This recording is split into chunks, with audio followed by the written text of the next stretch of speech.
Get what you really want with the all-new Ford Everest Active 4x4. Value packed with 12-inch touchscreen, black exterior styling and 18-inch alloys. All from just $60K drive away. Get the Everest Active at participating Ford dealers.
Get what you really want with the all-new Ford Ranger Wolf-Track V6, featuring bold styling, 17-inch alloys and all-terrain tyres, all from just $73K drive away.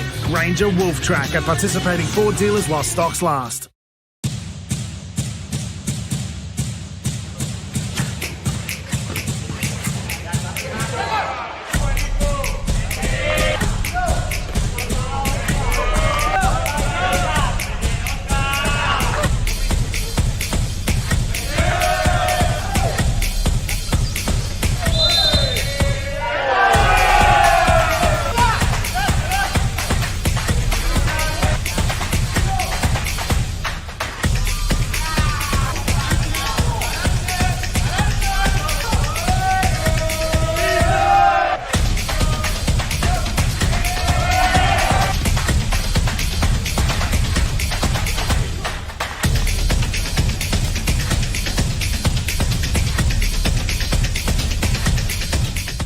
Hey everyone, I'm Tommy Neil Thorne. Tune in this weekend as the Rollers take on the world.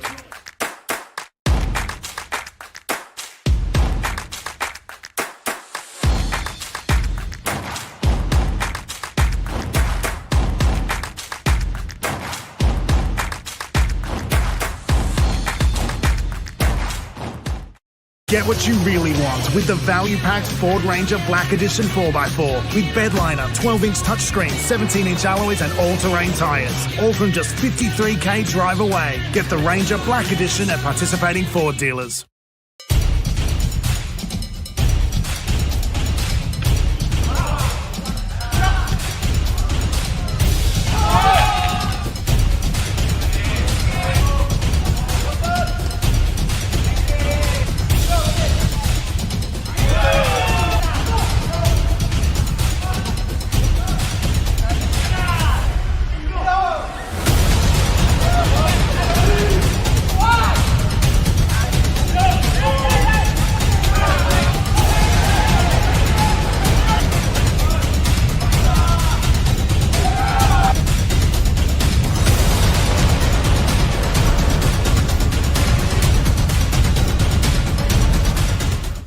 What's up everyone, Jalen Brown here. I'm currently over in Turkey for the 25-26 Turkish League.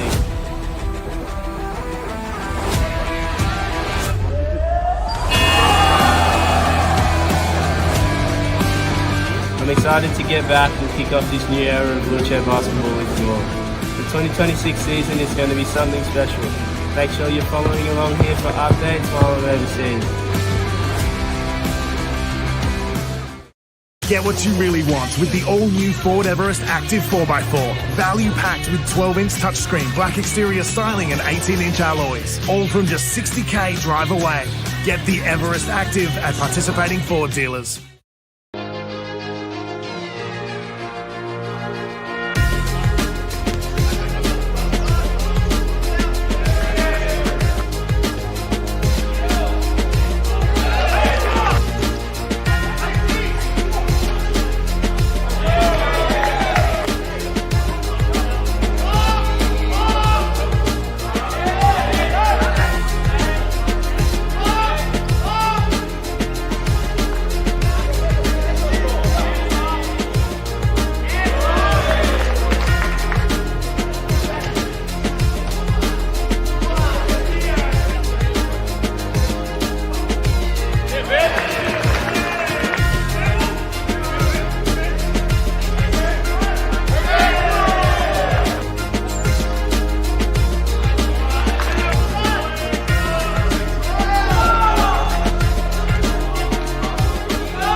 Wheelchair basketball emerged shortly after World War II after it was developed by injured servicemen. It became a foundation Paralympic sport at the 1960 Games and is now one of the world's most recognisable wheelchair sports.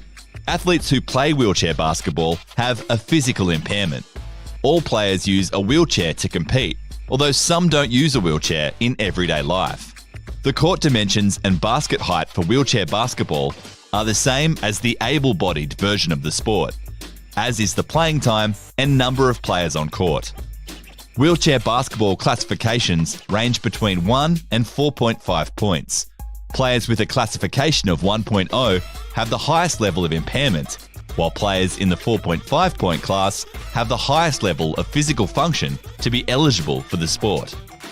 The wheelchairs used during a game are specially designed to support players and help them move around the court. During a match, the classifications of the 5 players on the court are added together and must reach a total of no more than 14 points. The object of the game is to score the most points in the opposing team's basket. The team with the most points by the time the clock expires wins. Wheelchair basketball is a contact sport. The sport is so fast that it can be difficult for athletes to stop in time, meaning contact is inevitable and can result in some spectacular collisions. While contact is permitted and even encouraged, head-on collisions are strictly forbidden and can result in fouls or even ejection from the game. For more information on wheelchair basketball, visit paralympic.org.au.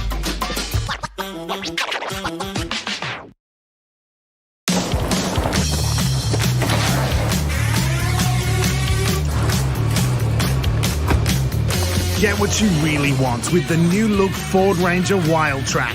With its power roller shutter, stunning matrix LEDs, and premium B&O 10-speaker sound system. And you'll also get a 4K fuel card. That's 4K to take you on even bigger adventures. Available at your participating Ford dealer now.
Welcome to the Australian Institute of Sport, Centre of Excellence for game number 7 in the Rollers against the World Challenge. Two of the superior teams in European men's basketball take each other on this afternoon, Italy and Spain. You can see the teams warming up at the moment. They've already met once in this tournament, yesterday, in a seesawing affair. Eventually it was Spain, the European champions, who came away with a 71-61 win over Italy. And subsequently this morning, in the third round of games, Spain gave Australia a hiding, beating them 82-67. A game notable for a 40-point performance from Ignacio Ortega. My name's Brendan Parnell. I'm joined by Campbell Fraser, a man who knows much more about the intricacies of the sport of wheelchair basketball. Campbell, what can we expect these two teams matching up again, given the attrition? It's their 4th game already at this tournament. Yeah, I think it's exactly what you said. Looking at Ortega, looking at how the Spanish kind of build around him and work him into their offense, and really it'll be a question of whether the Italians have a way to answer that. I think it's Italy's game to prove their opportunity, prove what they've learnt from their previous game and how they're improving, and kind of set themselves up to deal with that pressure. Obviously, we know this is kind of a precursor to the World Championships that will come up later this year, and Spain won't be the only team that has sort of a monster player to deal with. So Italy really need to learn how to deal with that, especially in a more friendly environment that this is. They're not playing for keeps. There's no trophy at the end, as far as we know. But it will be Italy's game to really set the pace. Right, we saw Italy's most recent game. They've only 4 hours ago they came off the court, losing a tight one to Japan, 61-59. A game from an Italian perspective notable for their spread of scoring. Top scorers with only 10 points, but 4 players getting between 9 and 10 points. Yeah, it's a massive thing for the Italian squad. Obviously, they haven't quite had the results that they would expect necessarily, but their ability to spread their score between different players makes them such a threat on the offensive side, and especially also on the defensive side. You have to deal with whether they're going to look for leak-outs, whether they're going to look for a fast break, and they have converted on a lot of those points. And I think it's a credit to Italy. We should point out number 27, Boganelli Joseph, is a 1-point player who is basically running the point for the Italian side. He's been a fantastic kind of core of their team that they're really working around. He's this playmaker and extremely agile for only a 1-point player, and that's not usually the role that they sit in, not usually the amount of addition that they have in that ball handling space. So it's a real credit to them to utilize him well. Yeah, if we looked at Boganelli Joseph in this morning's game, he somehow 28 minutes, 10 points, 3 rebounds and 3 assists, which mightn't sound startling till, as you say, you can figure in the idea that he's a 1-point player in a sport where generally 1-point players have a far different role than those statistics would indicate. Yeah, they're generally not looking for shots and certainly not rebounds. He would be the shortest player on the court, and somehow managing to take down a few rebounds off much taller players. Generally, your low point players are looking for those picks and steals to get really tall players inside the paint. But clearly, he's showing he has the ability to really fill all of those roles. His outside shot is fantastic, and it's been something that the Italians have really used to kind of reset their offense, reset when they're starting to lose traction a little bit. Just kick it to him, he'll make that shot, be comfortable with that, and then move on. Right, the team's just making their way out onto the floor. For the Italian men, they'll be starting Sprubels, Papi, Sayed, Carasino, and the aforementioned Boganelli Joseph. You can see wheeling away in singlet number 27 there. Italy wearing their white uniforms for this contest. And for Spain in the red, it's Zarzuela on Rubia. Ortega, the man who torched Australia this morning, Prieto and Kristen.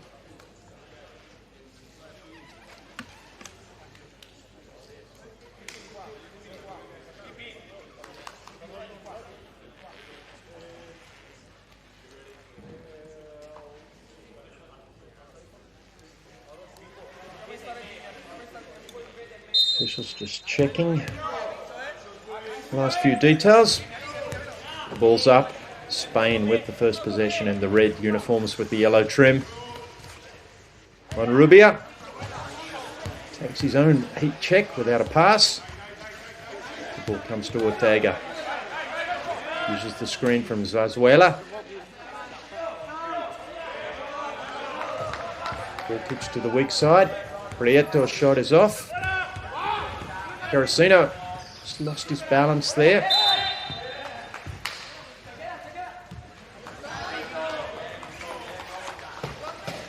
Wells managed to get back and get the ball, but an 8-second violation. Ortega now with the ball for Spain. Drives baseline. Defense a little slow to come, but got there eventually. Papi the rebound. Wells draws some contact. Flips out of his chair, but flips straight back up. It's one of the talents of the high point players, especially to kind of throw themselves around, throw themselves onto the ground, get back up and get back involved. Or if the ball hadn't gone out, he was going straight back into that offense. Boganelli Joseph to inbound the ball for Italy. Carasino thinks about the shot. A couple of defenders there. Cross court to Papi. His shot's off. The long arms of Ortega. The rebound. He sails down the floor, way into the paint. Can't get the first one to go. Controls with one hand. Draws some contact on the second attempt. And he will go to the free throw line.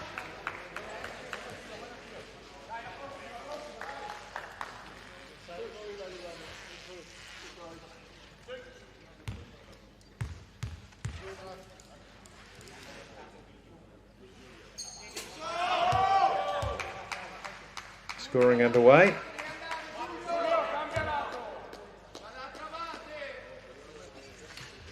Two of the more animated benches in the in this tournament, or definitely the two most animated benches. You'll hear plenty of raucous support, encouragement, coaching, direction.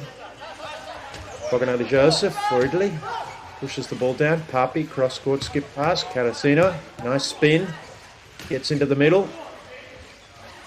Number of shot fakes. His shot short. Guez gets the rebound.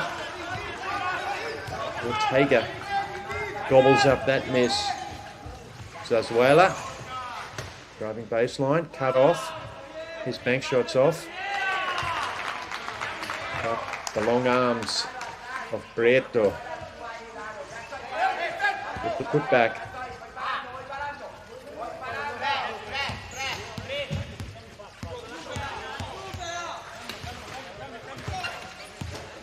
Carasino just taking a little bit of air out of the ball here. Italy really needs something. Multiple, triple screen across. Looks inside for Boganelli Joseph.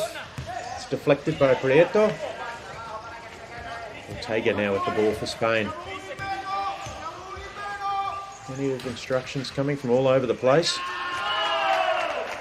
Prieto, lovely pass from Ortega.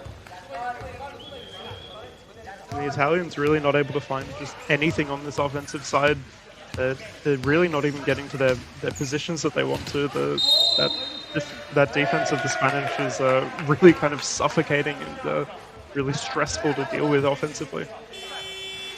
And the fact that that moving screen foul is called is indicative of that. Really, yeah, as you say, the Italians jammed up on the three-point line.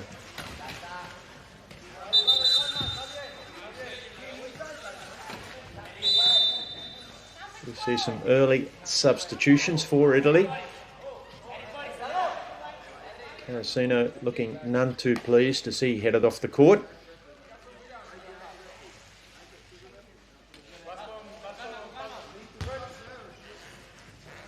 Along with Papi.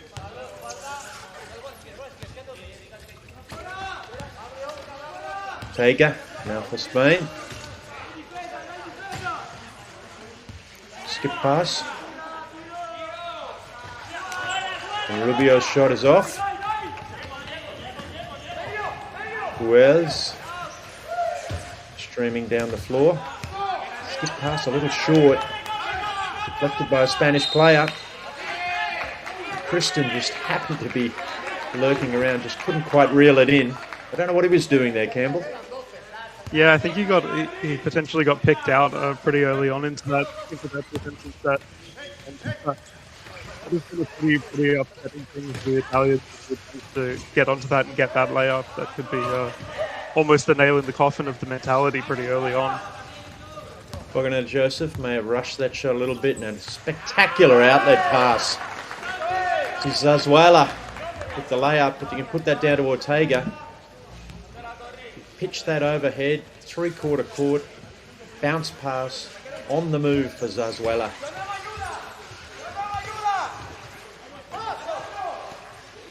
Syed, Bogdanel Joseph. His shot rims out. Benvenuto, unable to get the rebound. Zazuela. Standing towards the hoop. A layup again. I've had a feeling we'd see a timeout there. The Italian coaching staff has seen enough.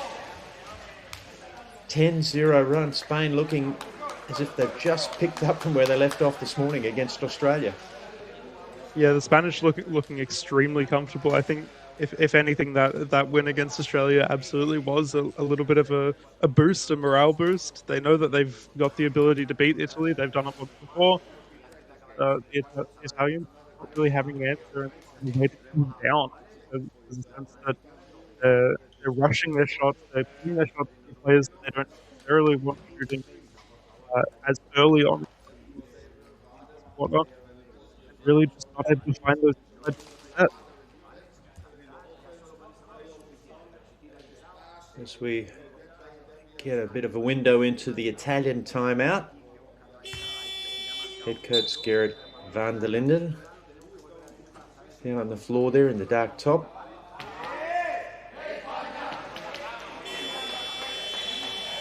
Diagramming some things, but we have seen this from the Italians in the first encounter.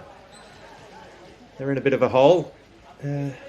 Didn't completely lose their equilibrium, and then things came back to them. Put their own run on and got in front of the Spanish before finally wilting at the end.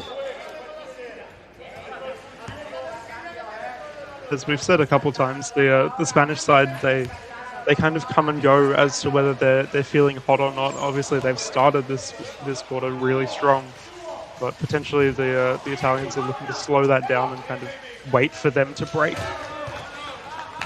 Fantastic, a little bit of magic there from Guione with the no look behind the head pass, and the Italians are on the board.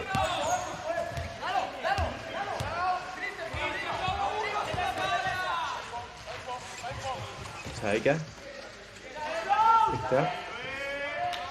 Finds an easy target at the free throw line. That shot's good from Luis Kristen.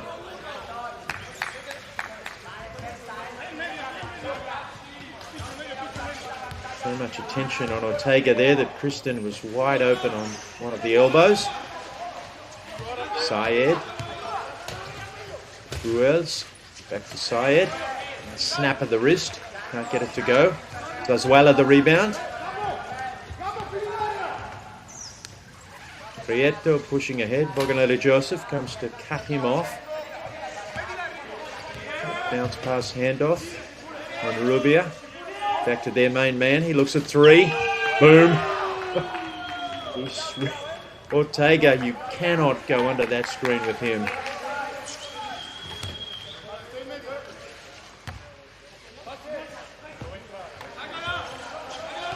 Syed kicks ahead for Italy. Who else? There's some contact from Ortega. That might be one of the only ways they can get him off the floor and limit his influence, get him in some foul trouble. Yeah, this is one of the things we've talked about with the Spanish team a lot. They like to commit their fouls, and they know when they're doing it. They do it with intention. They do it with a reason in mind, and they're very good at pulling back their fouls when they need to stop. And I think Ortega just getting a little bit, potentially looking to be a little bit of a monster there and just get that foul. It is what it is, and just be a little bit in the face and kind of spook the Italians. The Italians missed a couple of easy attempts there before Benvenuto got the second offensive rebound. Managed to put the score home. Draws a bit of contact. All sorts of questions being asked of the officials there.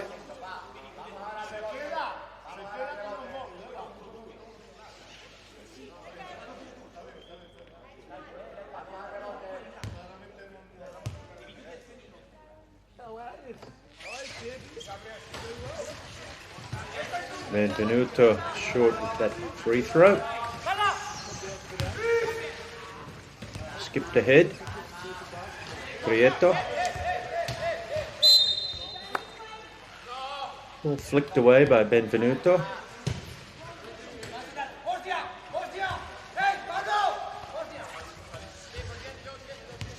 Rubia. Ortega. Boganelli Joseph realises the danger. Stop Ortega getting right inside. Draw some contact. It's quite unlucky for the defensive side on the Italians. They set extremely strong defense there, and it was looking like they'd actually covered the path of Ortega, knowing that the clock was running down, but managing to just twist his shoulders and force himself into a position he could shoot. Just incidentally, Campbell, it was Ortega assessed with his second foul. The previous shot from Benvenuto, when he was fouled for the three-point play. So Ortega sitting there with two fouls. Maybe there's this tiny window for the Italians into a way to attack the Spanish defense. Might be through Ortega.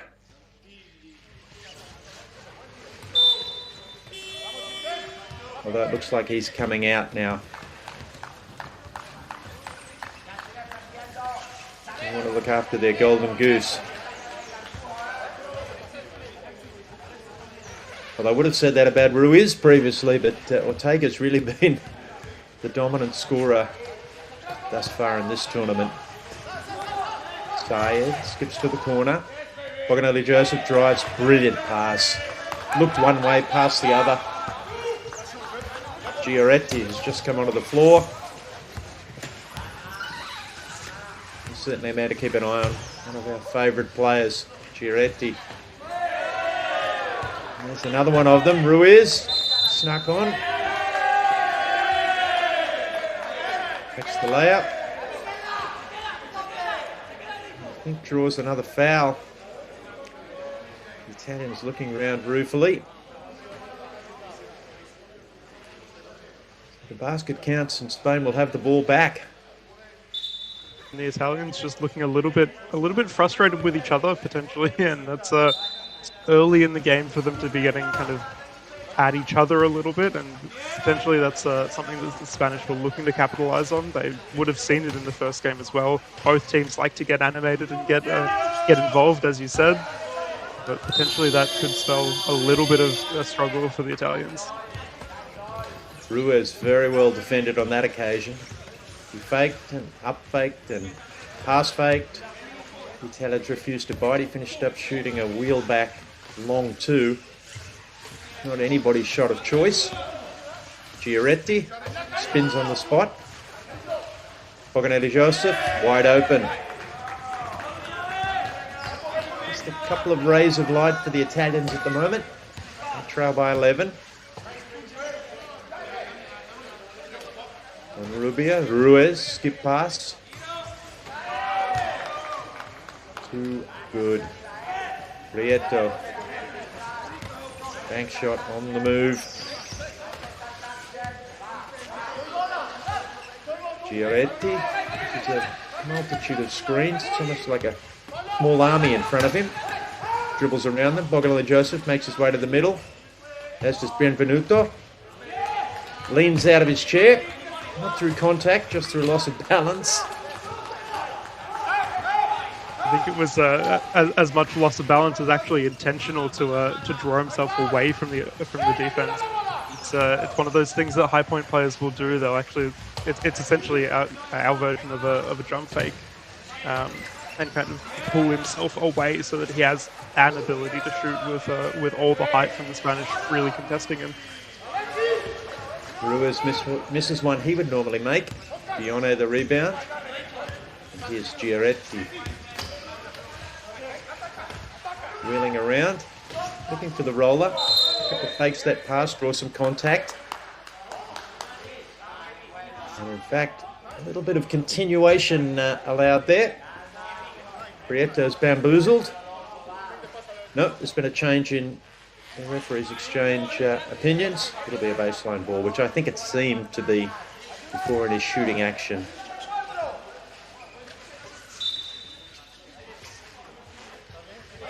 Just a minute and a half remaining this first quarter. Giaretti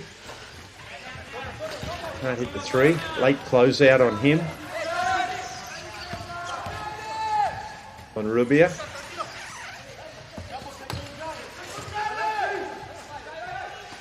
Prieto.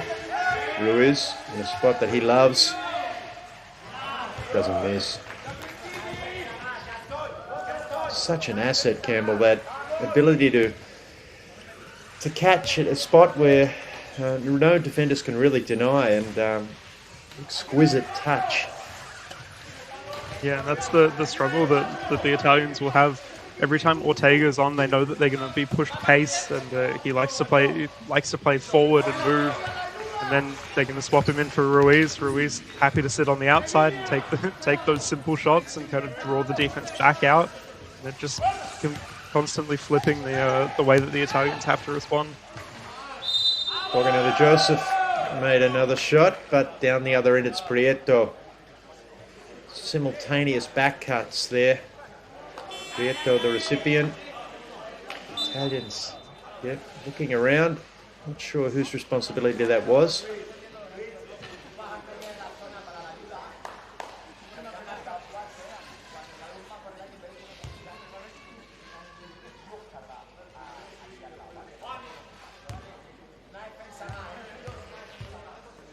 Zarzuela, in fact, he'll shoot the free throw, the bonus.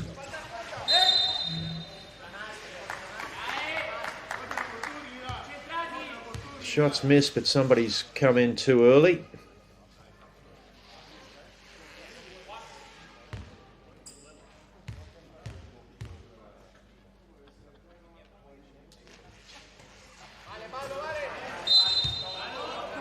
And again, players have to wait according to the letter of the law until the ball hits the rim.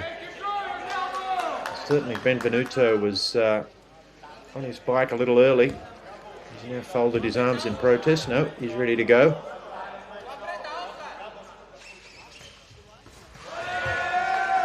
Zarzuela rubs some salt into the wounds.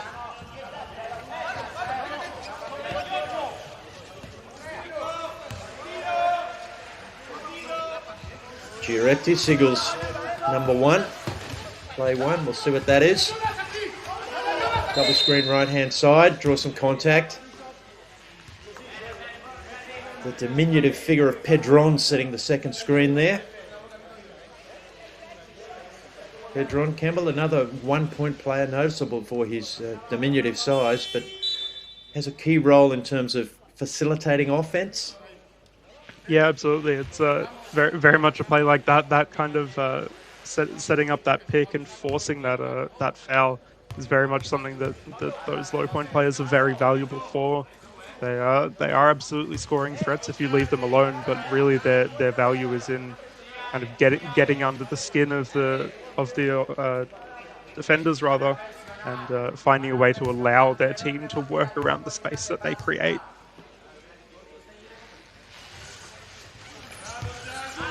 Giaretti takes advantage of that foul. Both teams in the bonus here. Got just a minute remaining. 2-on-1 break. Ball gets to Zarzuela. draw some contact. We go back to the free throw line. This is both teams in bonus at this point. Obviously, it won't matter too much for the end of this quarter, but it is a little bit of a dangerous position for both teams to be in.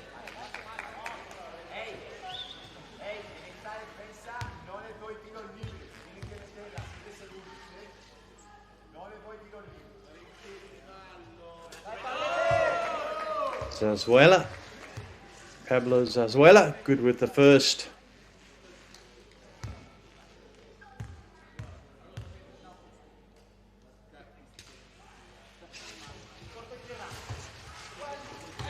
Pretty good looking stroke. Can't get the second one to go.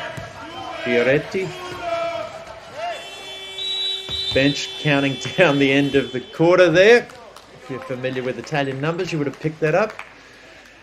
Anyway, Spain picked up where they left off from this morning, and they lead 27-14, and we'll be back after a break.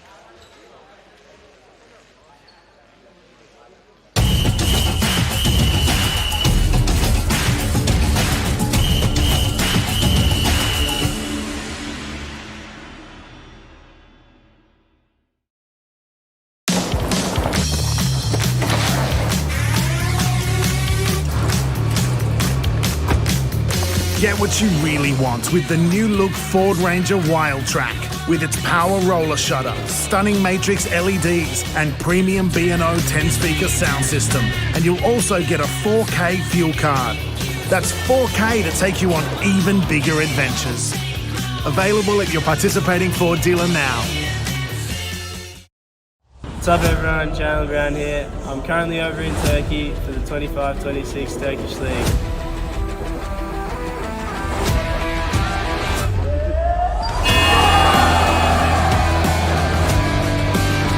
I'm excited to get back and kick off this new era of wheelchair basketball with you all.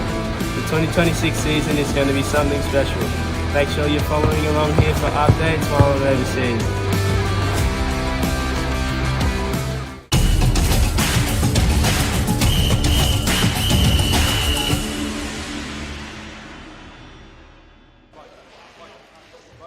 Welcome back to Canberra, the AIS Centre of Excellence for the second quarter. This clash in the Rollers against the World Challenge. It's Spain, having used only 6 players in that period. Campbell 4 players playing right through. Ruiz just coming on for the last 4 minutes. They lead Italy 27-14. Yeah, I think potentially they were, until Ortega collected that second foul pretty early on, I think they were happy to run the 5 that they had started with, be pretty confident that they're doing the job that they need to be doing here, and the Italians didn't really have an answer to them other than drawing fouls. Pedron had his opportunity to score there, just couldn't get the layup to go. Ruiz has it poked away, ball in dispute. Fioretti pushes it ahead. Decent contact, wheels around, evades the defender expertly. It's a little bit of magic there.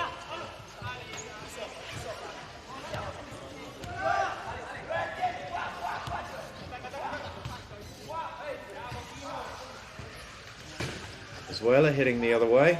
The Spanish kicks it off. Garcia and Gelma in for his first minutes. Misses the shot, but tracks down the rebound. Ruiz still on the floor. Goes Glass, can't get it to go. Benvenuto, the rebound for Italy.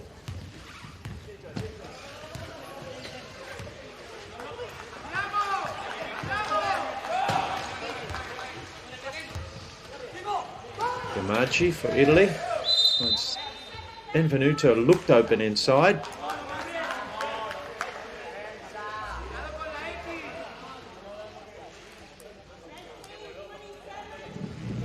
Referee Helen Rosenberg there identifies Garcia and Gelmo as the player that fouled.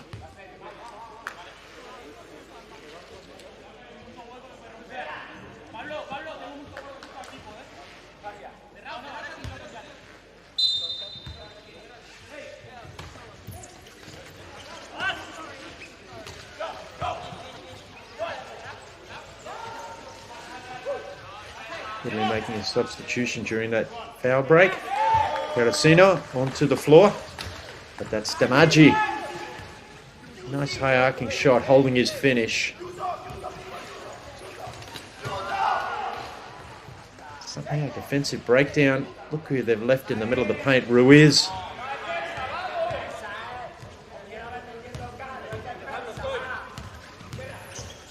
Carasino. Fioretti. Weaves around. Looking for options. Damaggi looks at the roller, can't find it. Back to Fioretti, he's open for three. Look straight. Just caroms harmlessly off to the right. That's a really smart play from the Italians. Unfortunately, the shot not able to go, but really drawing that defense away. He had almost 5 seconds probably to sit there and line up his shot. Unfortunately, it's one that if any shot that he will miss, it'll be the three. I think we know inside the perimeter he will hit everything. But really a smart way of playing offense, and I think the Italians have finally figured out how they want to play, and the Spanish just getting a little bit worried. Obviously not too worried with the 11-point advantage, but just a little bit kind of showing the cracks. Garcia and Gelmo manages to score against a very compressed Italian defense. Carasino skating down the floor, looking to catch the Spanish before they've set up defensively. Looks at the lob, can't get there. Hotly pressured by Lavandera. Finds Damaggi. The long hand of Ruiz is there. He kicks ahead. Garcia and Gelmo. Ball's poked away. Back to Ruiz, unfortunately. Unfortunately for Italy, that is.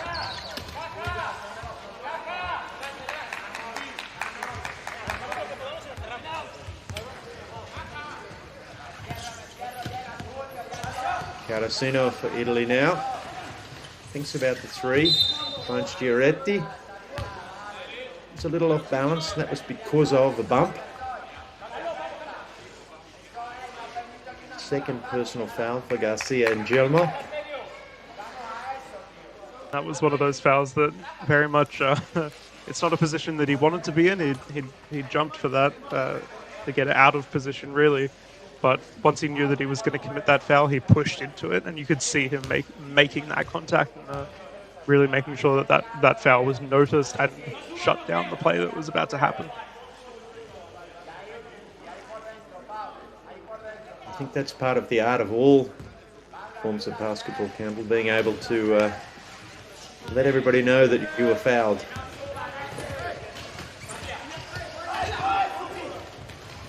Fioretti, snap pass inside, somehow got through. I don't know how he found that window to Carasino. He might have got a poke in the eye. Ruiz just going to check on his opponent there. I think it was the massive hands of Ruiz coming in from behind and just potentially coming in a little bit too close. So that's got to be a scary image, seeing a hand that big coming over your shoulder. Yeah, it's a bare paw. Wow, bullet pass inside. Carasino shows that he can still see.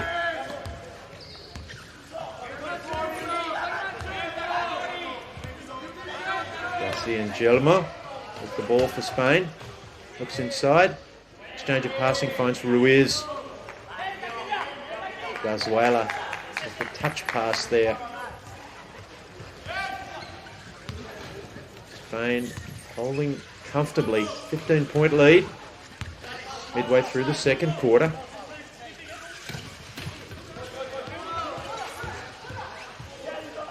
Carasino drives baseline. Maybe thinks shot. No. Roller's there. Fortunately, Marotta couldn't finish. He probably got himself right under the basket. Garcia and Gelmo has Ruiz going. Eventually, after one more pass, he's found.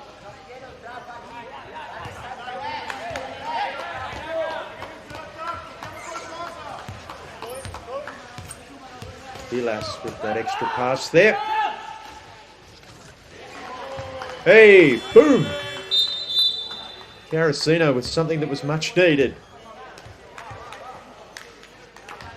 That's the energy that the Italians have been looking for. Just something to kind of just surprise the Spanish and really force them to look at a jumping the shot rather, and potentially just unsettle their defense. The defensive side of Spain is incredibly strong, and they're very fast and active on their defense. But they have been playing a little bit closer to home, not thinking that the Italians were necessarily taking all of those outside shots, and Italy really capitalizing on that.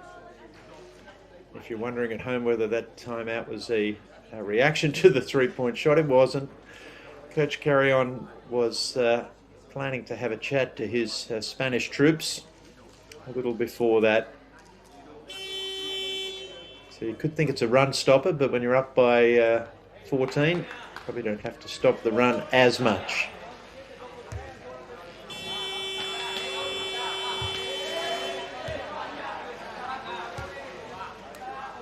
But unlike other games, we haven't seen a lapse of any shape or form from the Spanish today. They've demonstrated previously they can comfortably manage some emotional and performance up and downs.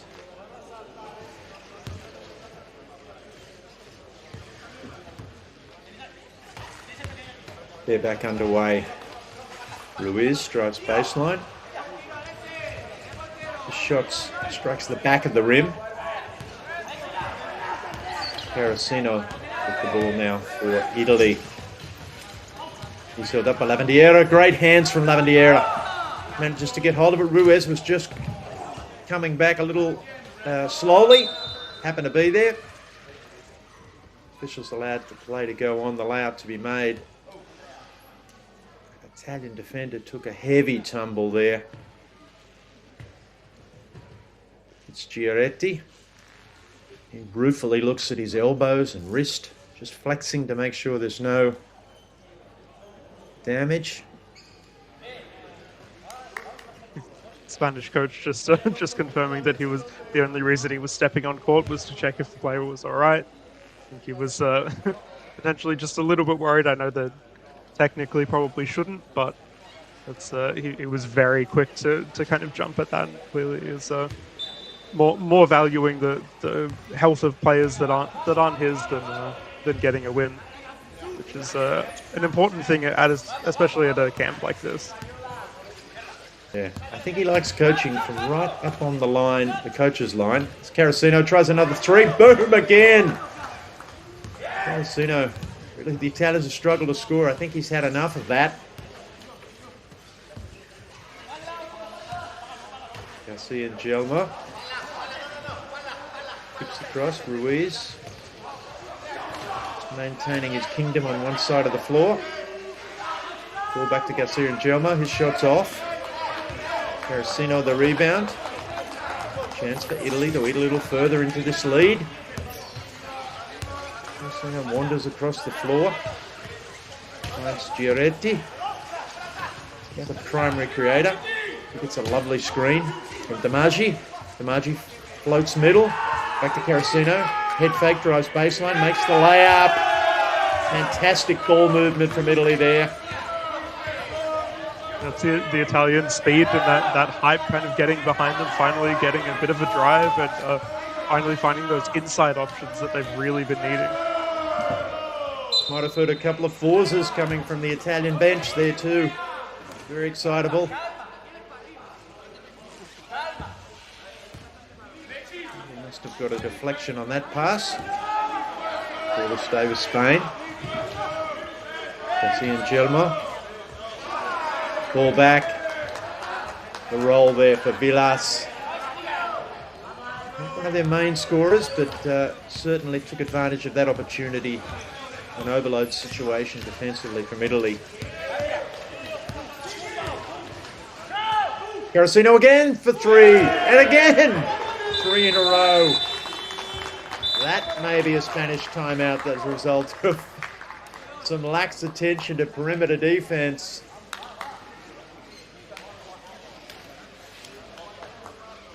And that's really a credit to the Italians setup, really threatening those inside shots for quite a while now. They were really looking for those inside drives and really wasting a lot of time looking for that.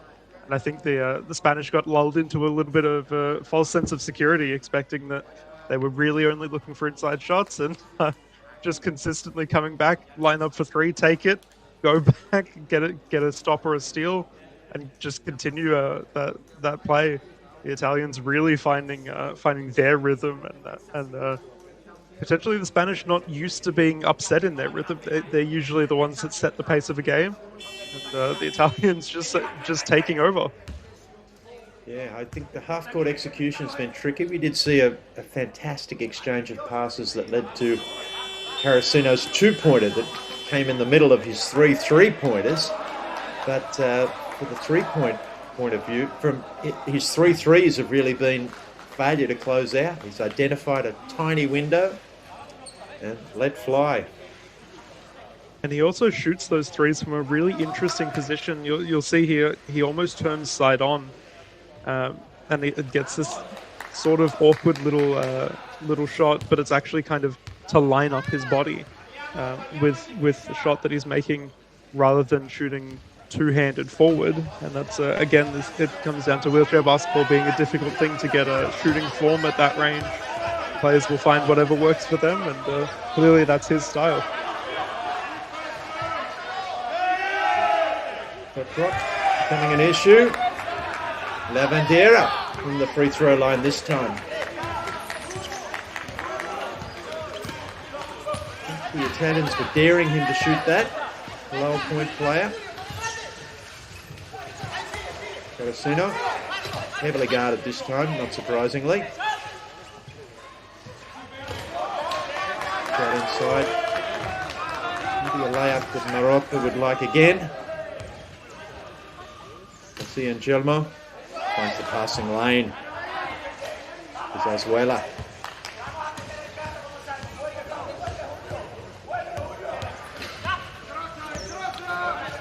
A little under 2 minutes remaining. Second quarter. Rosino draws some contact. I think that's number 3 on Garcia Angelmo.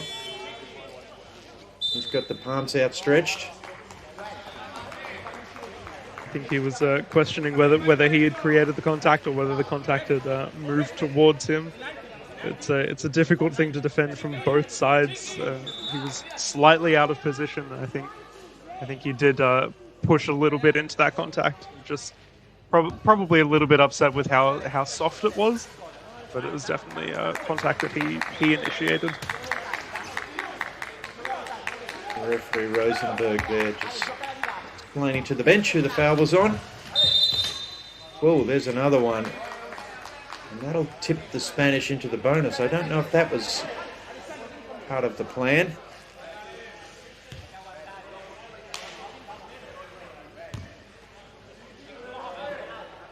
Alessandro Spuels will head to the free throw line. Just come onto the floor. Somebody tries to remove his arm.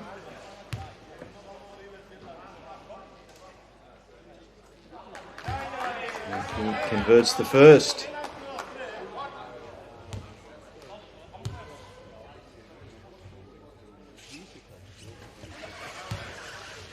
Second one short.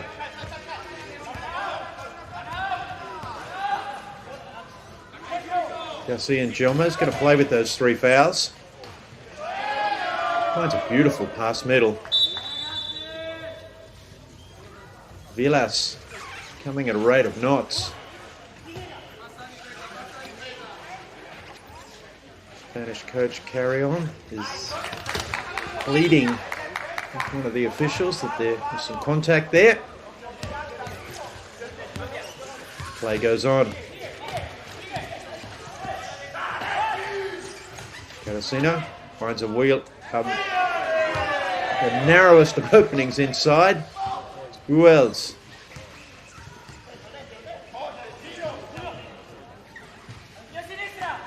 Vilas with the ball for Spain. Switches hands, comes back again, thinks about the shot. Defender retreats. He airballs it to Zazuela.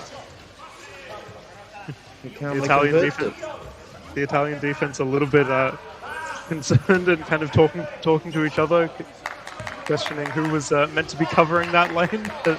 The pass has already flown in. I think a couple of players potentially getting baited into the fact that it looked like it might have been a shot, but actually finding Zazuela under the basket. As DiMaggi answers for Italy. All right, Campbell, I'll accept that. You're saying it was a pass? I think it would be unfortunate if it was a shot that came up a decent bit short. Ruiz misses. Italy up and racing again. Still down 13. Not long to go, second quarter.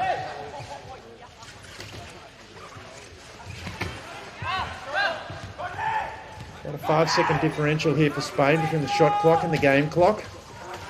Ball goes middle, Ruiz. Those big bare paws. Can't get it to go, falls down to the ground. Italy a chance to get the last score of the half. They do so. DiMaggi. There's still a few seconds remaining here. Spain an opportunity to go the other way. Italy has some fouls to give. I'm not sure they're aware of that.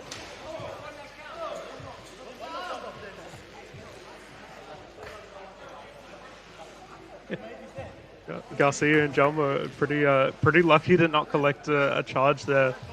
It's Bocanelli Joseph just cleaning him up in the midcourt.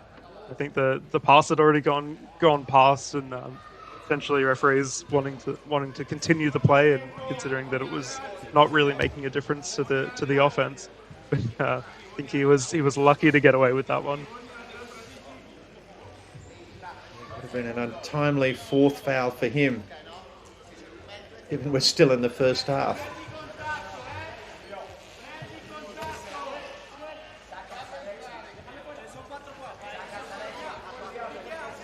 Spain, a little bit of confusion about what they're going to run here, this short clock. Chance for one last shot before half-time. Ruiz to trigger. Garcia and Gelmo's shot is off. Really not much more they could do there. And that'll do us fantastically entertaining first half. It's Spain 49 leading Italy 38, and we'll be back after a break.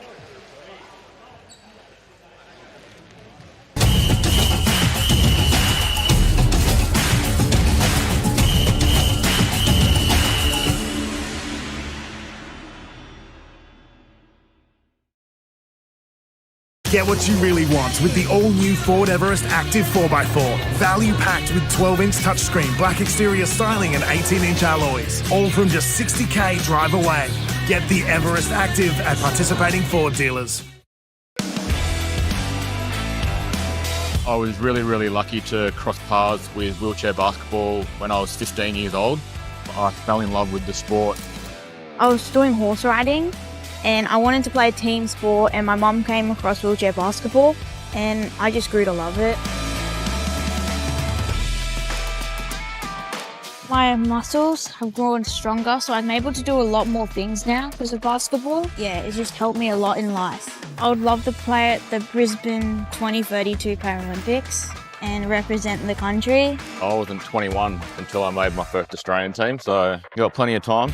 The most important thing is that you just enjoy your basketball. By rolling out the start line, we want to build a framework where anyone that wants to become involved in parasport can find and navigate their way through to the opportunity that's local, that suits their needs. Parasport's the best. You meet people that are just like you. Times can be really tough. You're going to have some really frustrating days. It's okay to ask for help, but I promise you things do get better, and Paralympic sport can play a huge role in that. Have a go. When we move out of our comfort zone, we surprise ourselves. Not in my wildest dreams did I imagine that direction my life has taken, and I'm extremely thankful for it. Just try it. You'll just grow to love it, and you could probably play for your country.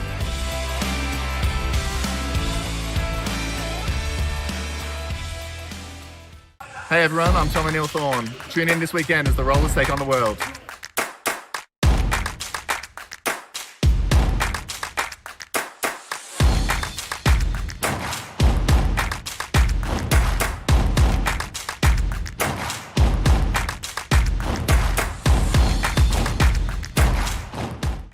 Get what you really want with the all-new Ford Ranger Wolf Track V6, featuring bold styling, 17-inch alloys and all-terrain tyres, all from just 73k drive away. Ranger Wolf Track at participating Ford dealers while stocks last.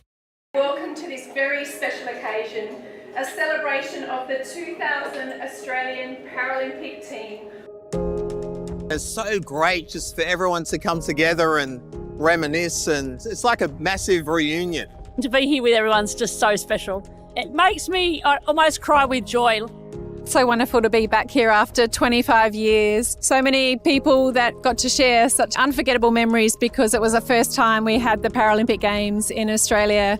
We all have a bond that can't be broken because we all experience something that is a part of our lives. All of what we're here for, we have to develop the athletes, the kids with disabilities, to believe that they can achieve.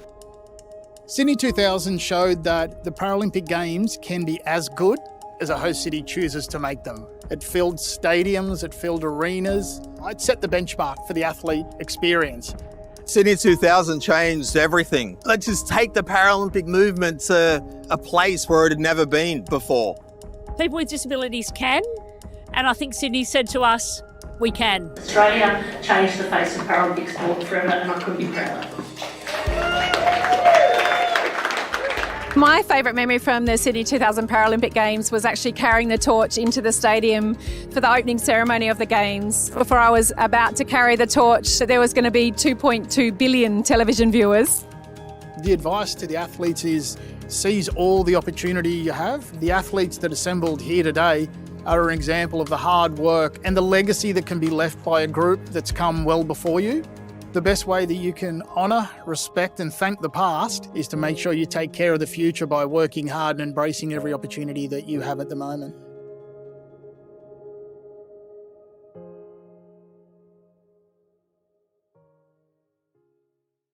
What's up everyone, Jalen Brown here. I'm currently over in Turkey for the 25-26 Turkish League.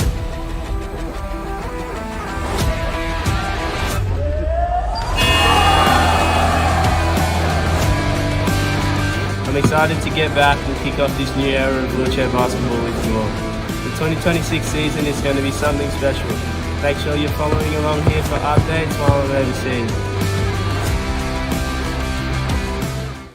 Get what you really want with the value-packed Ford Ranger Black Edition 4x4 with bedliner, 12-inch touchscreen, 17-inch alloys and all-terrain tyres. All from just 53k drive away. Get the Ranger Black Edition at participating Ford dealers.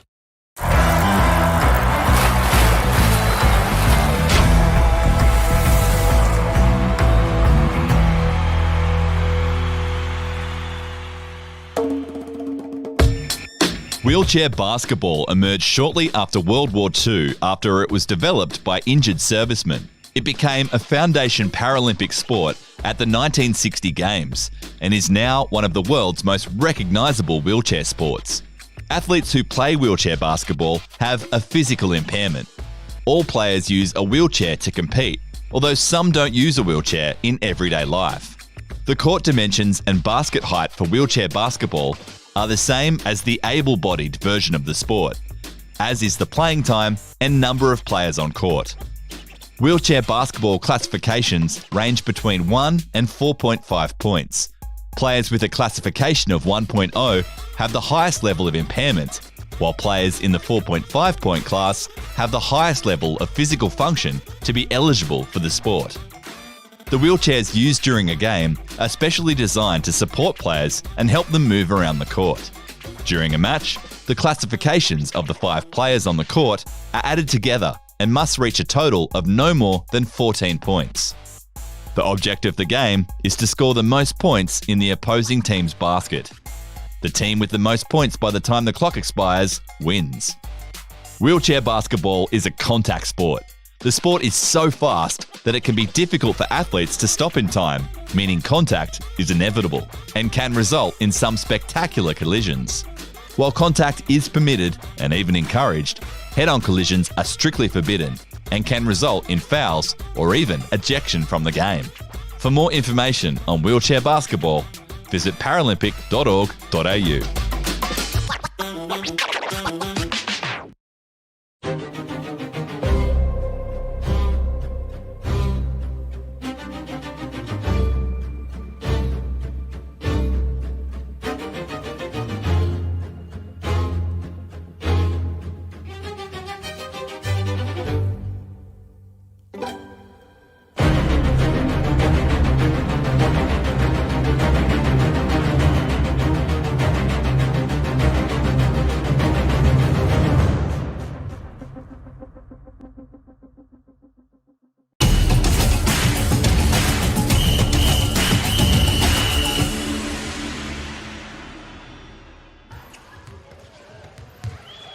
Welcome back to Canberra, to the Australian Institute of Sports Centre of Excellence.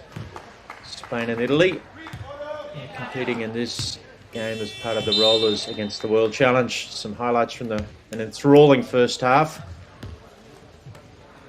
Mr. Ortega, Ignacio Ortega, was fantastic early on for Spain. But the Italians found a way to hang on, and then Carosino absolutely caught fire in the last part of that second quarter. 3 consecutive threes.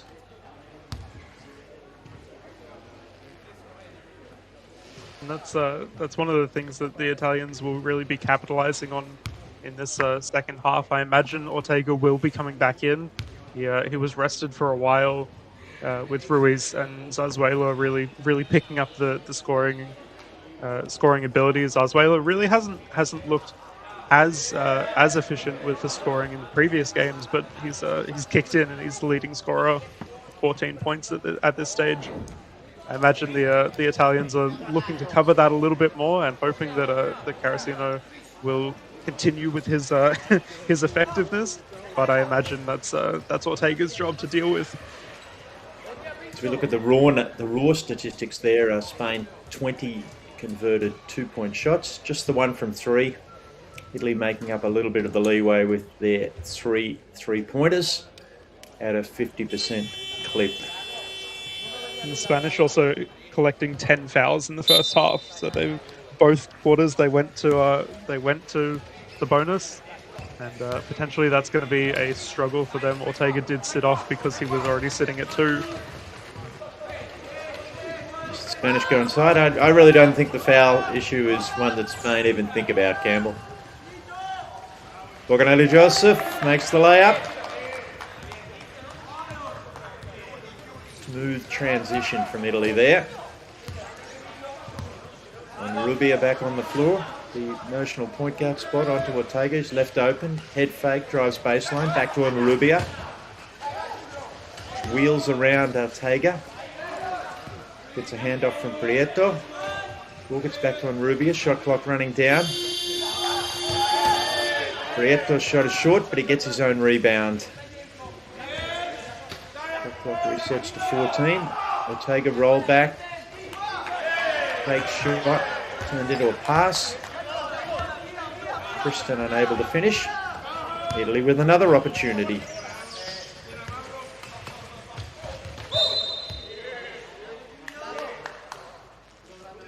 That might be on Ortega. In which case it'd be his third, and referee Rosenberg in fact confirms that. Decision for the Spanish bench. Yeah, that little bit of rocking forward and kind of not putting a lot of hard pressure on, but just really kind of making sure that they knew he was there. That's effectively equivalent into a foul, and will get drawn. Papi, a nice one-handed pass to Benvenuto. Finishes. Margin back to just 7. On Rubia, threatened to shoot a 3 there. Head fake, continued his dribble, goes glass. Nice response there.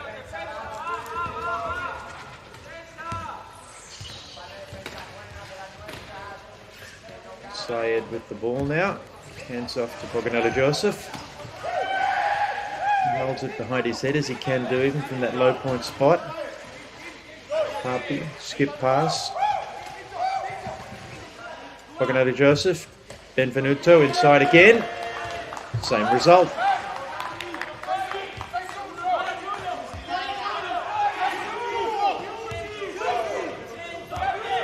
Plenty of encouragement from the Italian bench.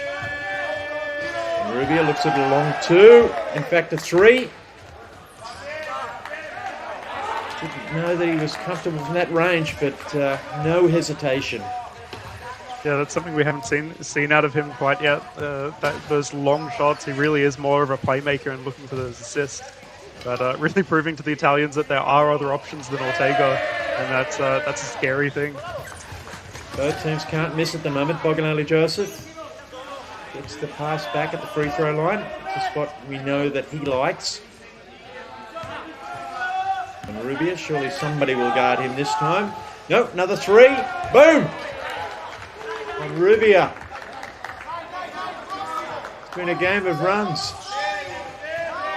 The Italians must have presumed that first one was one out of the box that wasn't going to be repeated. It was. Looking over Joseph, left alone. Puppy drives baseline, beautiful screen and roll action. Sayed unable to finish.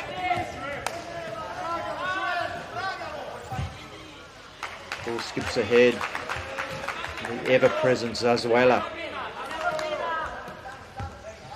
He's done that a few too many times, being able to get underneath the basket with just a little bit of lax defense, and they're potentially just not respecting the speed that he has. He sits quite tall and he doesn't necessarily use that speed all the time, but when he needs to, he gets that drive. Ball in dispute there. That's a really unfortunate one for Benvenuto. The ball was tipped up in the air multiple times. Neither player able to get control of it, but obviously the 3-second clock was ticking.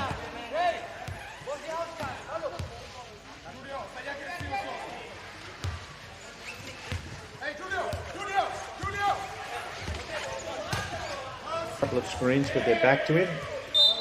There's a pass that even Ortega can't reel in.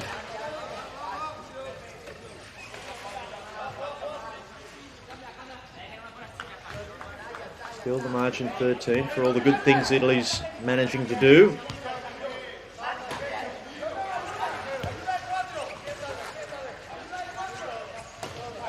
Papi held up. Ball back to Damashi. He drives middle. Looks for Benvenuto. Can't reel it in. Get a look at Zazuela's speed there. You talked about Campbell. Look at him. Weaving down the middle. Prieto in the far corner. Looks at that shot. Can't get it to go. Benvenuto the rebound. Out to Damaji. He's jammed. Prieto gets screened off. Ball ahead, Papi. Really tough pass for Sayed. We haven't seen that style of defense out of Spain really in this game, and they have pushed it a little bit against other teams. That big press, kind of forcing those long passes. Italy don't quite have those passes. They have more of that speed and fluidity, but they don't want to make those long passes to their players. Ortega can't find his range from the elbow. Benvenuto, another rebound. And contact. That foul's going to be on Prieto. That'll be his second.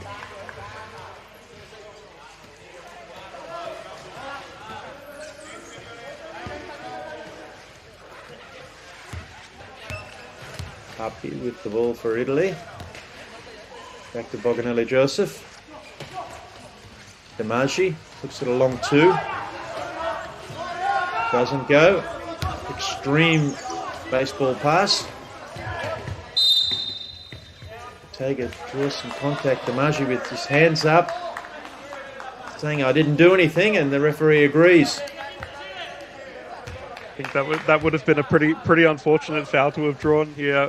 Obviously, he was on the outside, so potentially that was where the Spanish would have looked at. He wasn't in correct defense, but he was in his straight line. He lined up that foul, or rather that contact, and wasn't willing to commit to driving into that layup. The officials just conferring there whether there was a touch on that pass. Spain having a little committee meeting. And meanwhile, the Italian head coach, Van der Linden, decides he'll have a timeout. Certainly no shortage of things happening, Campbell. Yeah, the Italians looking really strong, and I want to give credit to them because the scoreline isn't exactly where they would want it to be. But the Spanish just answering every single time that they kind of get on that run. They got those threes. They're looking comfortably inside. They find shots underneath the basket, and then Spain just respond in kind and finding their options as well. It's it's a really unfortunate thing for for Italy. They're doing everything right and just not able to shore up that their defensive side as much. They've found their offense, and now they just need to get a few stops, get a few transitions, and work off that. Italy, a team probably at a slightly different stage of their development curve in terms of the age profile of their squad. Finished 4th in Europe, losing the bronze medal game to Germany. Spain went through that tournament unbeaten. They've got probably a nicer mix of experience and youth, but Italy certainly showing signs that if you allow for the next 3 months of development leading into the World Championships, they're going to be a tough nut to crack. Meanwhile, Monrubia goes boom from 3. Everybody went under the screen again. It's like timeout gave them some memory loss.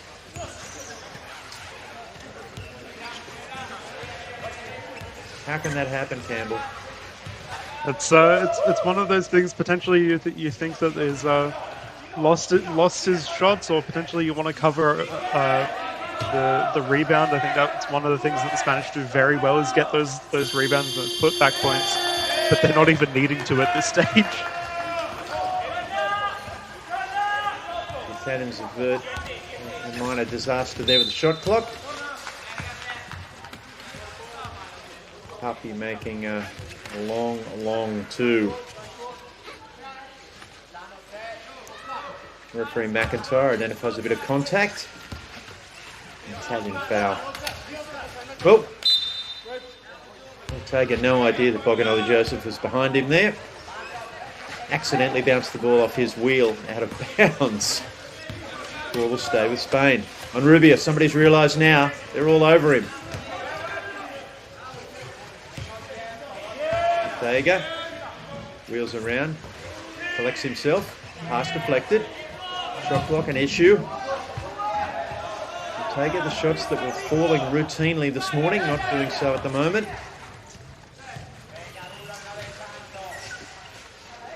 Syed with a creative lob. Gione reeled it in. But the Italians have turned it over. Gione caught in one of those little rectangular jams in the back.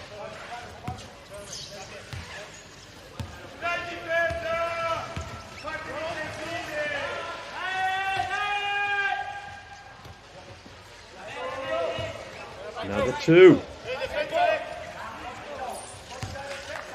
Just the power of Ortega. You really can't stop him from that position, especially if he's going to post up on a low point player.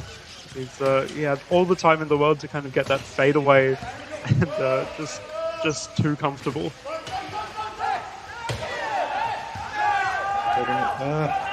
Pass goes astray inside. The passer thought the cutter was going one way. Overhead pass. Ortega finishes. But doesn't look pleased. Boganelli Joseph doing a marvellous job to get back there.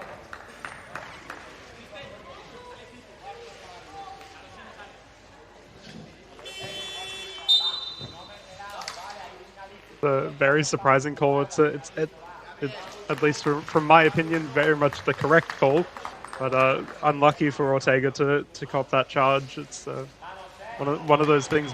Getting a charge at moving pace and with a defender moving is quite a difficult thing. Generally, the assumption will go towards the offense being in the right, but Boganelli Joseph absolutely covering that path and getting exactly where he needed to be. He's got so much speed behind him, and I think Ortega just being a little bit too confident. Ortega just headed straight for the bench then. That was his 4th foul. The Italians get inside. Lovely finish from Gione.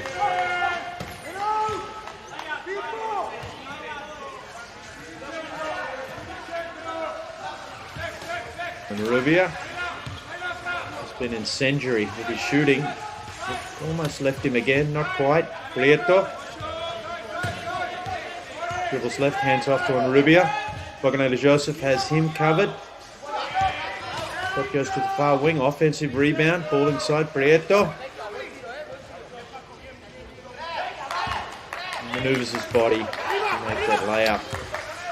And again, it's those rebounds. The Spanish really like getting those putback points. And knowing that Ortega's off, so they might actually miss a couple shots for once, really relying on getting those rebounds. The Italians don't really have an answer for that, or haven't found it at least.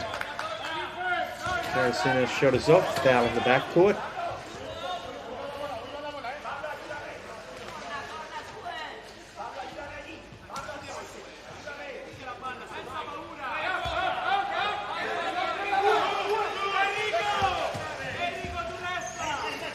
Playing with the ball inside the last minute, third quarter. They're comfortably ahead, 16, because of this man mostly. Another three on Rubia. I think the Italians were aware that time. He almost just shot it straight over hand.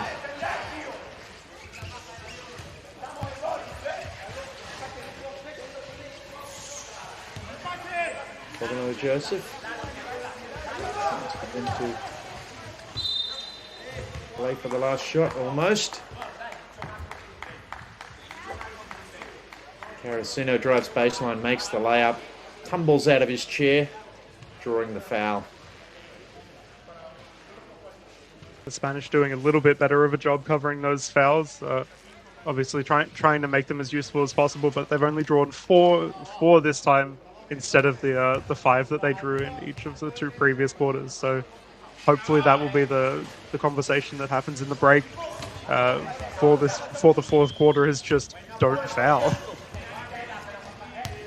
Simple instruction. Spain, a chance to play for the last shot now. Onrubia is aware of that. That's what the Italians are aware of Onrubia. Drives, finds a little bit of space, flips it across. Shot from Garcia Kias is off. As is that last one. Bogano Joseph streams after it. He'd need to be Hercules to be able to get a shot from there, facing the other way. And that's where we'll leave it at the end of the third quarter. Spain 69, Italy 53. We'll be back after a short break.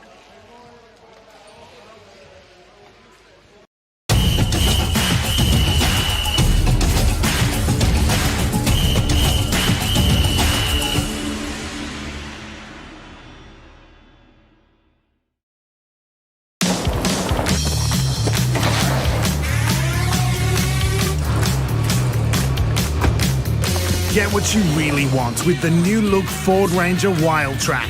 With its power roller shutter, stunning matrix LEDs, and premium B&O 10-speaker sound system. And you'll also get a 4K fuel card.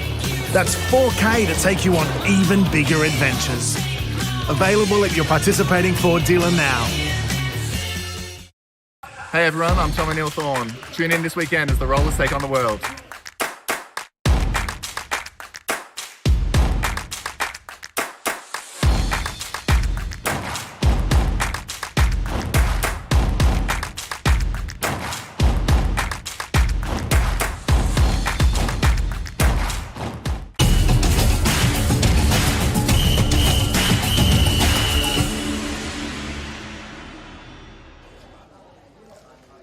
Welcome back to the Australian Institute of Sport Centre of Excellence for the final quarter of this game in the Rollers against the World Challenge. Now Spain looking to do the double over Italy, having beaten them on the first day by 10. They lead by 16 here, and Campbell, they've just continued to find methods of point scoring that are different to the previous game. Here we've seen Onrubia become a perimeter dynamo, and Zarzuela using his speed from his point spot to accumulate 16 points. Yeah, absolutely. Their responses have been kind of insane in their ability to find scoring options that they're not necessarily expecting as much. That's credit and kind of fault to Ortega being a little bit more liberal with his fouls in this game. And so he hasn't been the scoring option that they've been looking towards, so they've had to find others, and Onrubia really has stepped up with those threes to kind of settle the pace that they're looking for. Carasino with the first 2 for Italy. That's immediately answered by Prieto.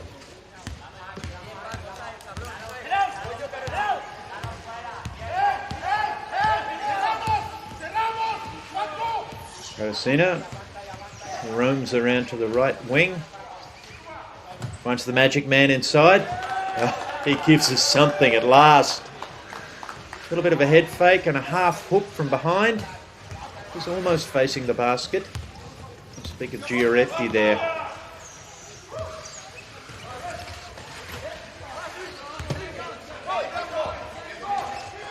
And Rubia.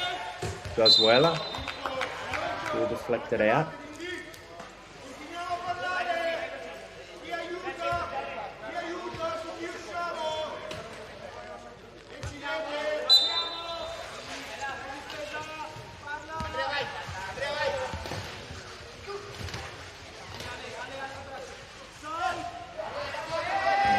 Quick pass. Shot from Garcia Kies is off.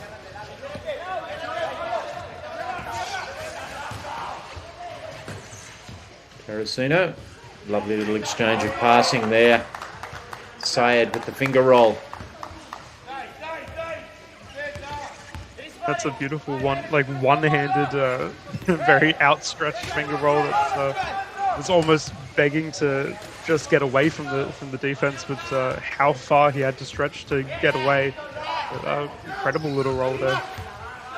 And Rubia keeps his hot hand going. Smooth banker to answer straight away. Carosino. There's a couple of defenders. It's inside to the magician. Giorgetti. This is a couple of screens.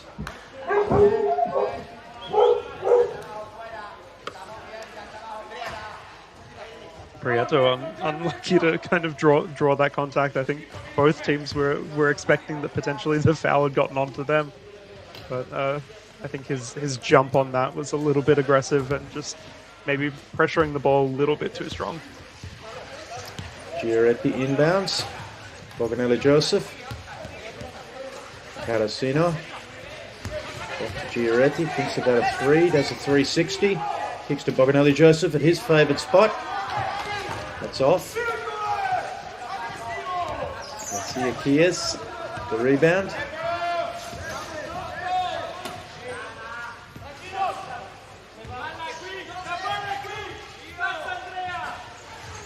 And Rubia. Almost surprising he missed that form that he's in. Ball kicks ahead to the magician. Surely he'll have something for us here. Fades away. Puts it home. Be tame by his standards, but extraordinarily effective. That's exactly what I was going to say. It's a little bit too standard of a shot for his expectations, but potentially just exactly what Italy needs. Just slow, consistent scoring to kind of bring back the Spanish. Carosino commits one of the fouls we've become accustomed to there. It was a transition stopper. He did it with great subtlety, but referee Adam McIntyre, after discussion, has probably dug a little deeper and determined that it was an unsportsmanlike foul just to stop transition.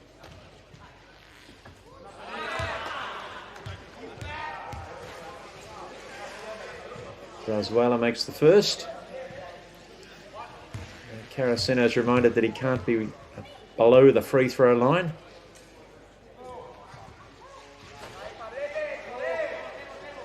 Second one takes a few bobbles and falls in.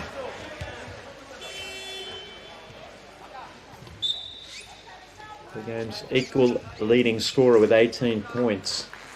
Dozuela.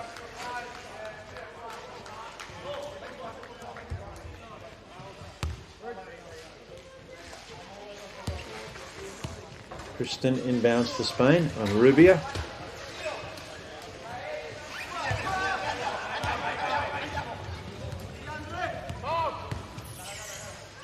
Magician off and running. Looked like the ball was going to get away from him there, but he managed to reel it back in and make a left-hand finger roll. On Rubia. Ortega. Ball behind his head, left-hand dribble. Couple of feints, can't get rid of Carosino. Nice cut middle. Might have been the wrong English there from Tristan on that shot. Spun the other way. Fioretti loses a defender or two. Looks to drive baseline. Head fake, finds some contact. He loves that. Tumbles out of his chair.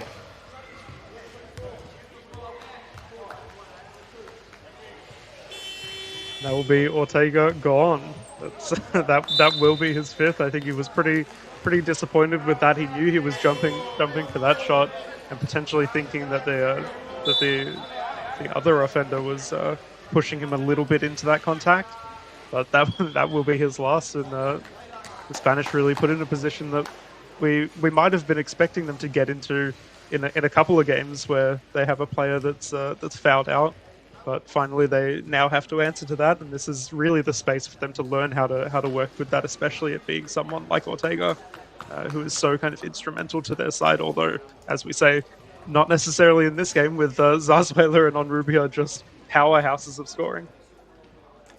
Yeah, I think the last player in the world you'd want to be trying to guard one-on-one would be Giaretti, the magician, if you're sitting on 4 fouls. He used a myriad of fakes and body feints there before he just detected that he had the defender off balance and out of position, and drew the contact, tumbled over. The referee really left with no option but to call the foul. It's almost the visual stimulus of any person, an official or a spectator watching that happen. You can't help but think that it's possibly a little worse than it was.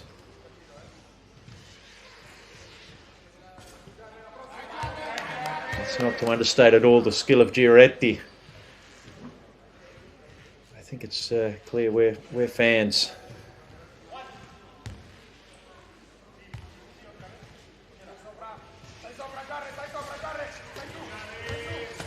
Makes the second. Just a glimmer of hope here. Italy trailing by 11. Touch over 6 minutes remaining. Ball's lobbed ahead. Does Whaler get a touch?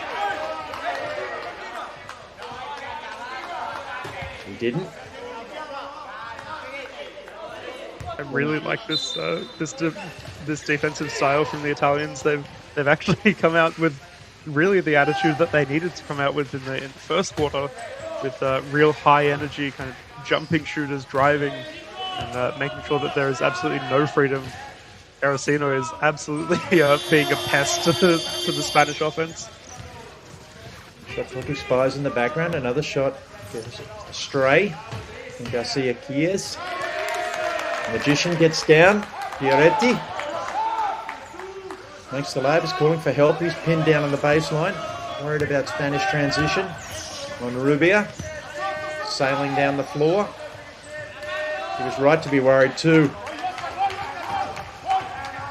Garcia Kies finishes there.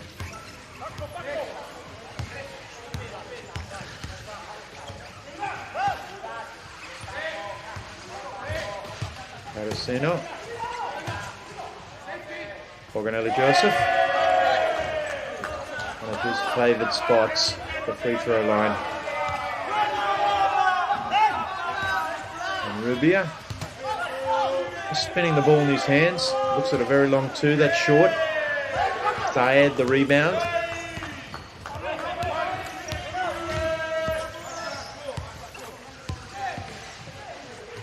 Aracino drives middle.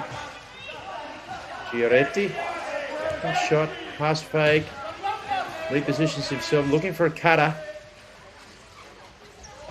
Couldn't find one, so he settled for a high arcing shot.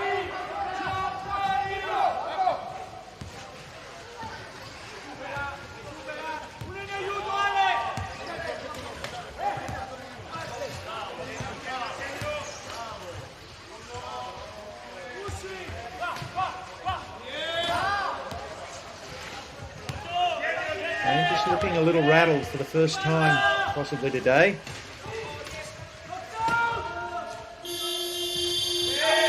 Prieto forced to go to the left hand because of the defender. It comes up short. Carosino was thinking three there. Just the late closeout. Borgonelli Joseph. Almost a fumble. Carosino drives middle, flips it across to Giaretti. He drives middle. Back to Carosino, can't get it to go. Garcia Kia's the rebound. Prieto streaming down the floor. This little bounce pass to Rubio. Can't get it to go. Garcia Kia's his layup short, foul.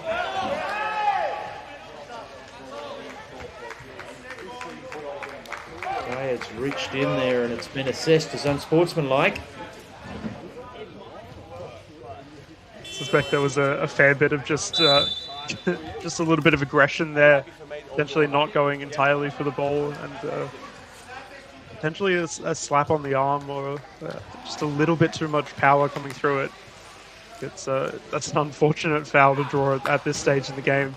The Italians really looking like they were starting to find their momentum and really find their energy, and potentially that energy is getting the best of them. As we've said, they are a bit more of a younger squad, not entirely, but they do have a couple players who were really instrumental in their showing at the under-23 Worlds this year, and that's potentially one of the things that this camp is really showing for them, is how they work with that pressure and how they work with utilizing their juniors.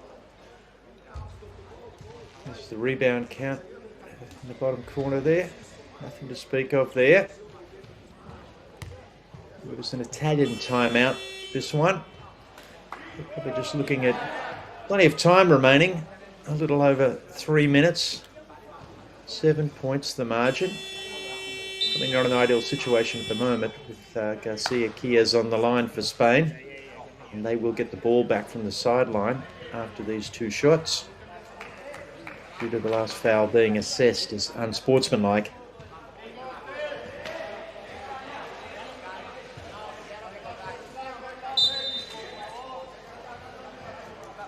Thought they might have gone back to Ruiz then, just to try and shore things up, but maybe head coach Carrion looking to battle test a few of his younger players. I think it's also a difficult thing with point classification and the rotations that you've got to make now that Ortega's out. That puts a little bit more pressure on how they can make those rotations. Obviously, he's a high point player, so it's not as detrimental. But it does become an issue when you want to keep Zarzuela and Rubio on, and Prieto's also looking extremely strong on the defensive side and being really important to that. So I think it's almost a question of, if they aren't making too many mistakes, if they're not making anything that's desperately going wrong, do we just let them play and let it go? Referee's just ironing out a couple of issues with the score table. Sportsmanlike foul.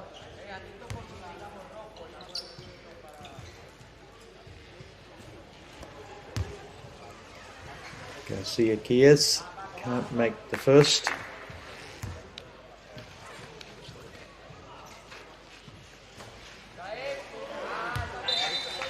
Second one somehow rolls out.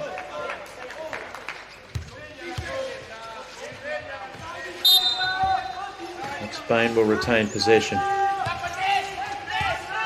On Rubio. Drives middle, cut off by Syed. Who else? Trying to help there. They both went under that screen. Luckily for them, on Rubio missed. Carosino. What's he got in front of him? Spuels. Lovely pass to the magician. Giaretti finishes.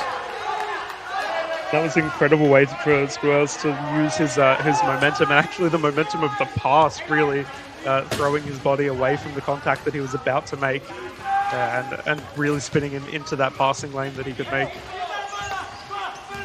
A rather large thud there as Carosino and Prieto came together. No call.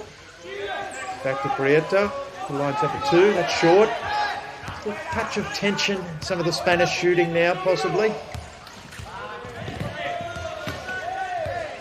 Carasino, Spanish defender, takes a tumble. The referees are going to allow things to continue. Ball inside. Played, can't put that to go. Looked at the reverse. Would have been a spectacular bit of play. On Rubio. Organelli Joseph. Not on him. Back to on Rubio. Thinks shot. Hand comes. Garcia Kiers. Short again for Spain. An offensive foul. Lavandera doing a great job there, Campbell. Yeah, that was a that was a really smart play by the Italians as they were transitioning in there, knowing that the contact was coming, and you saw the flare of the arms being thrown up, really accentuating that contact. Back to Spain.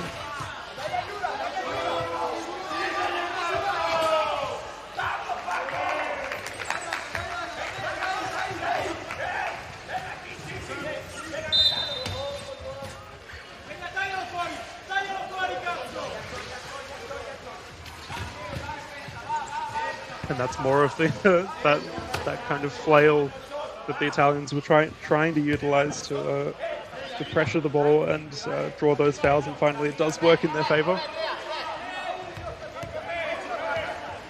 We'll see Carasino following the ball for now.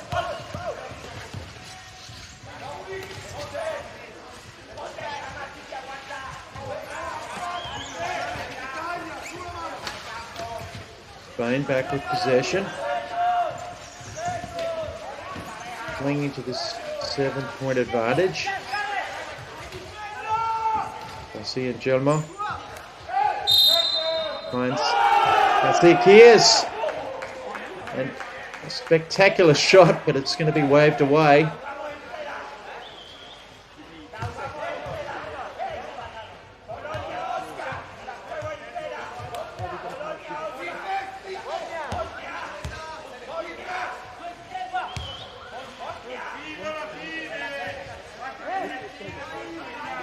Back to the side.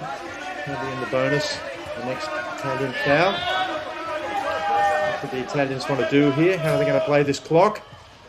Ball inside. They didn't want to give up that layup. Lavandera sneaking in.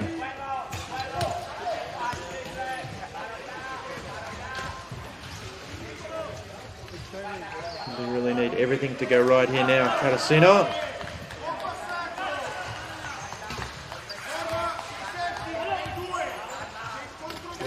Steal or foul now.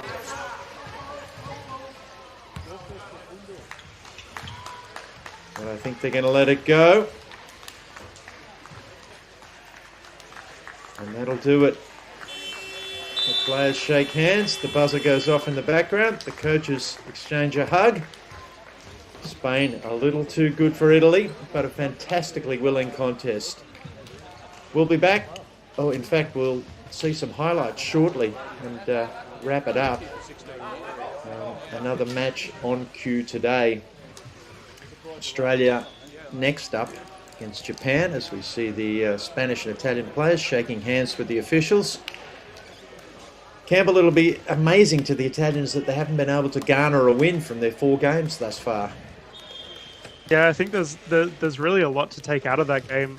Obviously, Italy not too comfortable with the position that they put themselves in a few times, and especially their defensive run wasn't quite responding to the Spanish offense that they were expecting.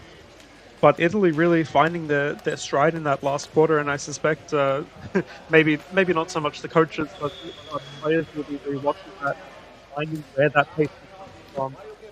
And more defensive, but the Italian offense really finding its place and really finding its strength. Just a little too late in the game, obviously, as we see the Spanish fouls. Really, I think that was almost the nail in the coffin for the Spanish side. Was just their willingness to commit that contact and be a little bit dangerous. We'll get a look at some of the highlights of that second half. where Italy came back almost from the dead. That man on Rubio had a small period there where he was absolutely on fire, nailing some threes that we hadn't seen from him previously.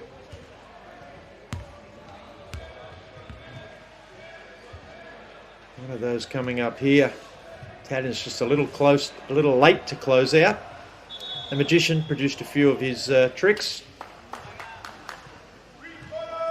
Ultimately, that wasn't enough for the Italians. There he is again, Giaretti. And I really love that assist from Spuels there. He really showed off quite well in that game. Really is kind of that playmaker and that looking for those passing options. Not necessarily as much of a shooter as you would expect, but really kind of controlling that pace and really stepping into his stride. Right, as we see the teams going to their respective huddles. That'll do us here for the moment, but we will be back later on, in fact very shortly, with Australia against Japan. Thank you for tuning in.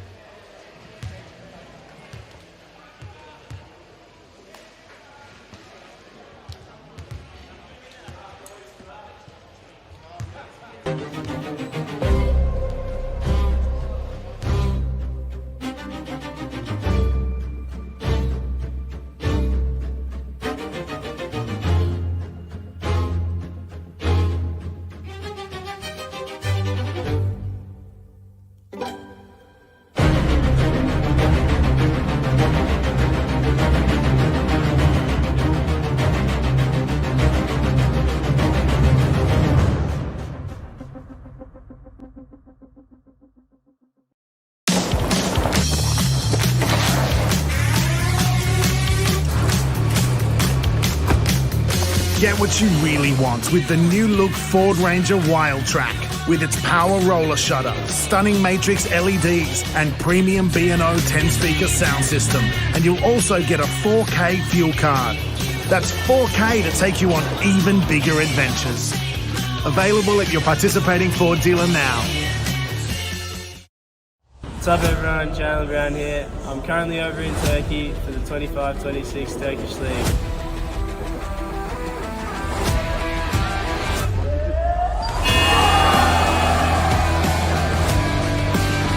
I'm excited to get back and kick off this new era of wheelchair basketball with you all.